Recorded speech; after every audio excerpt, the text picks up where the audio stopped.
Chapter 4. The ambulance was screaming through the intersections and passing the sparse vehicles on the Pasadena streets. After Darren told the EMTs that Marie may have been infected by a biological agent, they scrapped their plans to head to the nearest ER. The dispatcher insisted that they take their patient to the medical center. Ever since Ebola-stricken people had entered the country, major hospitals had been trained in rapidly deploying quarantine protocols. Darren had no idea what that entailed, but the blonde EMT had explained it as he hooked up another IV bag. Marie was in bad shape. Her skin was so white it was impossible to tell she'd ever been anything else. Strands of long, kinky hair had fallen out of her head. She looked as though a 3-year-old had given her a haircut with a pair of pliers. "Okay, we're almost there," the driver yelled from the ambulance cabin. Darren was still holding Marie's hand. The flesh was so hot she might as well have been boiling from the inside. The heart monitor hooked up to her chest beeped in an arrhythmic beat. "Stay with me, Marie," Darren said. He didn't know if she could hear him, but it made him feel a little better to talk to her. When they first entered the ambulance and started their journey to the ER, he'd felt stupid talking to her. Now he wondered if his voice would be the last thing she ever heard. The heart monitor flatlined for a second and then resumed its stumbling beat. "Hang on, girl," Darren said. The ambulance took a sharp turn. The metal stretcher rattled along with the other gear. "Jesus, man, don't kill us in getting there," the blonde EMT shouted. Darren listed backward and then snapped forward as the vehicle came to a stop. "We're here," the driver yelled. The doors opened and bright light streamed into the ambulance. Darren blinked as his eyes adjusted. He stifled a surprised yelp when he saw what had opened the doors. 3 figures, dressed in blue hazmat suits, stood outside the doors. Their faces, full of concern and concentration, stared at the stretcher. The blonde EMT groaned. "Are you fucking kidding me?" he said to no one. 2 of the hazmat-suited figures strode forward and grabbed the stretcher's edge. They pulled it out of the ambulance, and the wheels unfolded as it hit the concrete. The 2 figures quickly rolled the stretcher out of sight. Darren moved to get out of the ambulance, but the remaining hazmat-suited figure held up a hand. "Mr. Strange?" a woman's voice said through the helmet. Darren nodded. "Yes." The 50-ish woman in the suit frowned at him. "I need to get some information from you before we put you in quarantine." "Fucking quarantine," the EMT murmured. The woman shot him a glaring stare, and he immediately shut up. "Are you feeling any symptoms? Fever, joint pain?" His heart hammered in his chest. Did he feel anything? Had he? He'd been so focused on Marie that he hadn't. "Mr. Strange?" the suited figure asked. "Sorry," Darren said. "No, I'm fine." "You look pale." "Of course I look pale," Darren said. "One of my coworkers is very sick, and you fine folks ambushed us wearing fucking moon suits." The woman in the suit cracked a ghost of a smile. "Sorry for the dramatics," she said, "but we need to make sure this isn't an airborne microbe." "Airborne?" Darren cringed. "If it was, everyone at the lab would be sick. Well, except for the biolab." "You have a biolab at your company?" He nodded. "Yeah, they work on animal strains and DNA analysis." The woman frowned. "Do they work with any biologically hazardous specimens?" Darren let the words sink in. No, nothing like that. They just look at animal and plant samples from drilling sites and occasionally do work for the museums." She nodded. "Okay, Mr. Strange. I'd like you to follow me." She turned her laser stare at the EMT. "You and the driver stay put. Another member of my team will be with you shortly." The EMT sighed. "Yes, ma'am." "Come with me." She stepped aside so Darren could exit through the rear. He shuffled out of the ambulance and put his feet on the ground. The rain pounded the pavement beyond the overhang, and a cold wind tore at his clothes. "Should have worn a jacket," he said to himself. He turned to follow the blue-suited woman and stopped. A large plastic tunnel led from the ER entrance and into the hospital. "What the hell?" he asked. She turned back to him. "If you please, Mr. Strange." "Darren," he said. "Please call me Darren." "Okay, Darren." She gestured to him and walked into the tunnel. Darren followed. The plastic was translucent enough for him to see the scared, dazed faces in the ER waiting room. Nurses and doctors continued their walks through the halls, but every one of them paused in their steps to look at him through the plastic. His flesh erupted in goosebumps. He wanted to think it was the cold biting through his thin sweater, but he knew it was fear. Plain and simple fear. Did Marie have Ebola? Or maybe some devastating form of bubonic plague? Darren's head filled with scenes from zombie movies. He shivered and continued following the blue moon-suited figure. His shoes crunched on the plastic, and for a moment he thought he would slip. Darren gritted his teeth and continued down the long tunnel. Up ahead, he made out an impossibly bright room. As the blue-suited figure stepped out of the tunnel, the brightness intensified. Darren shielded his eyes and stepped out. When his eyes adjusted, the shivers returned. They were in an operating room. Marie's body twitched beneath glowing blankets. Strong lamps were pointed at her face, while another hazmat-suited figure checked her eyes. "Darren?" He turned to his escort. She had a pen and clipboard in her hands. "Yes." The woman's face was once again hard as stone. "I'm Dr. Harrell from the CDC." He gulped. "CDC? What the hell is—" "Please, I have a couple of questions for you, and then you can ask me some, okay?" Darren nodded. She asked him if he worked for Howe. She asked him if he'd been exposed to any biological contaminants. She asked how Marie had been exposed. When he mentioned the barrel from PPE, she raised an eyebrow. "So she cut herself opening the barrel?" Darren nodded. "That's what the other chemists told me." She wrote something down on the clipboard. Darren wondered how she could write while wearing those thick gloves. "So you didn't see her get cut?" "No. Hell, I don't even know what the barrel looks like. I just know where it came from." She blinked. "And where did you get it?" He rolled his eyes. "It's a sample from an offshore oil platform called Leaguer." She scribbled. "And where is this platform?" Darren shifted his feet. "I don't know, somewhere in the vicinity of Papua New Guinea." Her eyes flicked up from the paper. "Okay." She pointed to a bed against the other wall. "We need you to pull that curtain, undress, and put on a gown. As soon as you're ready, we'll examine you for contaminants." "Contaminants?" Dr. Harrell frowned. "Yes, Darren." She gestured to Marie's stretcher. "We need to make sure you don't end up like her." His lip quivered. "Is she dying?" "Yes." She placed a gloved hand on his shoulder. "We're doing everything we can, Darren. We're close to stabilizing her, but we don't know how much damage the infection has done." Darren wiped a tear from his eye. Marie. Marie had been the youngest scientist Hal had ever hired. She was sweet, shy, and barely talked unless it was about chemistry. At least with other people. With Darren, however, she'd opened up. He glanced at her twitching form on the stretcher. "Can't let her die," he mumbled. Dr. Harrell nodded. "We're doing our best."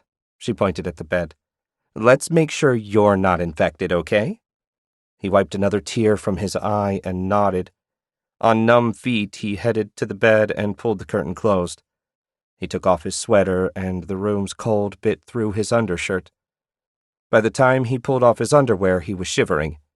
And this time, not from fear. Socks, gown, and blankets lay on the bed. He dressed as quickly as he could. He could hear the doctors talking to one another as they tried to keep Marie alive. "This is Dr. Harrell. I want a quarantine team set up at Ground Zero immediately." Darren peeked around the corner and saw Dr. Harrell staring at Marie's blanketed body. She cocked her head as she listened to a voice on the other end of the radio. "Yes, full quarantine. No one in or out without a suit. And I don't want anyone inside until we make contact with those labs." She paused again. "No, we don't know if it's airborne. I'll have to finish examination of Mr. Strange and the EMTs before I determine that." Darren pulled on his socks. His stomach churned with nervous fear. The doctor kept talking into the radio, but he'd stopped listening. Hal was being quarantined. He was quarantined, and the ambulance crew would be as well. It was past midnight, and he never felt more awake and terrified in his life. Kate's skin itched. The comfortable lab coat hung on a hook next to Jay's. She had stripped off her normal lab gloves and replaced them with a heavier pair. While the others were designed for possible interactions with toxic chemicals, these were made for probable encounters. In other words, she was counting on getting M2 on her. The suit she wore zipped over the gloves. Her comfortable running shoes had been replaced with heavy booties made of the same substance as the gloves. A heavy hood covered her head and hung down past the top of the suit. The faceplate was made of Pyrex. The chem lab, unlike the biolab, didn't have oxygen hoses for the suits. Instead, the chem suits had filters for short-term exposure to toxic substances. But really, if something like hydrogen sulfide gas broke out in the lab, the chemists would have to hit the purge fans and get the hell out of the lab as quickly as possible. The suits would protect them for a minute or two, but beyond that, death was certain. "You hear me okay?" she asked. Jay nodded. "Yep," his voice said through the radio. "Hear you just fine. And you're panting." She grinned. "Damn suit is hot." "Yeah, I noticed. It's ball sweat bayou in here." Kate chuckled. "I'll take your word for it." She walked to the distillation tower. "How do you want to do this?" Jay stood next to her, his eyes focused on the bottom tank. "Like we always do? Just goddamned carefully?" They locked eyes for a moment. Jay looked calm, but she knew better. The color in his face was off, and his eyes sparkled with nervous energy. "You ready?" Jay gritted his teeth and then nodded. Kate nodded back to him, and then put her hands around the top of the boiler assembly. Jay grabbed the bottom and twisted. The click of the lock disengaging echoed in the lab. Kate looked down as Jay slowly lowered the boiler section. She drew in a deep breath. "Oh my God." Jay quickly put the iron bowl on the floor and stepped back. Kate stepped back too. "What the hell is that?" The color had completely drained from his face. Kate barely heard his words as she stared into the remains of the oil. "It's not oil," she told herself. "Oil doesn't do that." Threads of burned black material rose up the sides. Each thread ended in a hook-like shape. That was bad enough, but it was the center of the bowl that chilled her to the bone. The oil in the middle of the iron bowl was burned into a solid shape. Kate's mind struggled to put it into context and finally succeeded. She wished it hadn't. An appendage. It was the only word that came to mind to describe the tentacle-like shape rising from the bowl. Its end was razor-sharp and curled into a hook like the threads on the bowl's sides. "What the hell is that?" Jay asked again. Kate raised her eyes to his. "I don't know," she said at last. Her mouth had gone dry and the words came out in a croak. "It's not a liquid anymore." "No," Jay agreed. "It's not." He lowered himself to his haunches but stayed a few feet away from the bowl. "At least not on top. But from the coloring, I'd say the M2 became a solid through and through." He looked up at her. "Boiling it changed its structure." "But into what?" Jay stood, eyes flicking to the equipment hanging on the wall. "Let's find out. We can take a sample and put it in the NMR, maybe even get a slice for Neil's team. That electron microscope might tell us a few things." "Okay, and how do you propose we get a sample?" She took another step away from the bowl. "I don't think I want to get near that shit." "Yeah, about that." Jay walked to the shelves housing dozens and dozens of different-sized beakers, as well as various-sized forceps and other lab tools. He picked the longest and smallest pair of forceps and turned back to Kate. "I might be able to grab a chunk with this." Kate rolled her eyes. "You're crazy." "Thuffer thuckatash, lady, we have to do something." Kate saw flecks of spittle cling to the inside of Jay's faceplate and laughed. Jay blushed. "You might want to try Elmer Fudd when you're wearing that suit." Yeah," Jay said. He walked toward the bowl, forceps extended. He had to get on his haunches again, only much, much closer to the bowl. his faceplate fogged from his rapid breathing. Kate walked until she was behind him. "Calm, Jay. Calm." She placed her gloved hands on his shoulder. His raspy breathing in her headset slowed and diminished. For a moment, she wasn't sure he could muster the courage. And then, without warning, his hands reached forward and the tool closed around the tip of the brown-crusted shape. The material crunched as the metal prongs tightened. Both she and Jay flinched at the sound. Particles of the substance crumbled into the bottom of the bowl. Jay slowly pulled the tool backward. "You got it," Kate said. She hissed a sigh between her teeth as Jay lifted the pincers. The bottom portion of the hook-like shape was between the metal prongs. Kate stepped back, and Jay stood with his prize. He walked in slow steps to the stainless steel examination table. She made her way to the equipment shelves and pulled a deep, stainless steel tray into her hands. Then she turned and put it on the table. Jay lowered the sample. "Here goes." He released pressure from the handles. The sample thumped into the tray. Bits of mass crumbled like dried mud and peppered the tray's gleaming surface. The hook, however, remained mostly intact. Kate grabbed a magnifying glass from the collection of tools on the table. She focused it on the sample and leaned over to get as close as she could. The soft light made it nearly impossible to see. "Jay, a little more light?" He reached for the gooseneck lamp and swiveled it until the bulb was above the tray. He flicked the switch. A cone of bright, white LED light shined down on the tray. The exposed steel reflected the light back into her face. She blinked as her eyes adjusted and then held the magnifying glass back to the sample. She took in a deep breath. The material looked like a burned brownie or sedimentary rock. The hook and its base were little more than crumbs still clinging to one another. Kate looked at Jay and offered him the magnifying glass. Jay took it and studied the sample. He lifted the magnifying glass and then reached across the table for a pair of tweezers. "Let's see just how fragile this shit is." Kate held up a hand. "I don't think that's a good idea." His teeth flashed in a grin. "No such thing as good ideas, Kate. Only varying shades of bad." "What?" Tweezers gripped in his fingers. He closed the metal tines around the base and then pinched.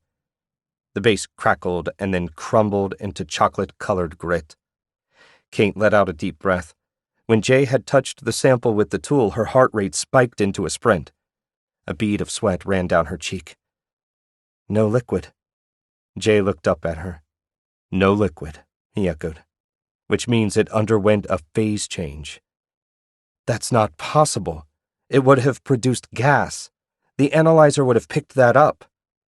He placed the tweezers down on the table next to the tray and put his hands on his hips. "Science explains everything. Until it doesn't." "Bullshit," Kate said. "You misunderstand." Jay raised his gloved hands. "Ancient man thought the sun rising every day was magic. The starlight, mere pinholes in the blanket of night. That was the extent of their science." He peered back down at the tray.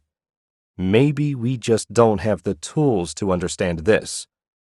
She took the tweezers from the table and clicked them between her gloved fingers. "I haven't given up yet. We still have the NMR." She jerked a thumb toward the glass partition separating the chem lab from the biolab. "And maybe the SEM will show us something too." Jay chuckled. "Then let's see what else our science can figure out, because right now I feel like we're in the damned Twilight Zone."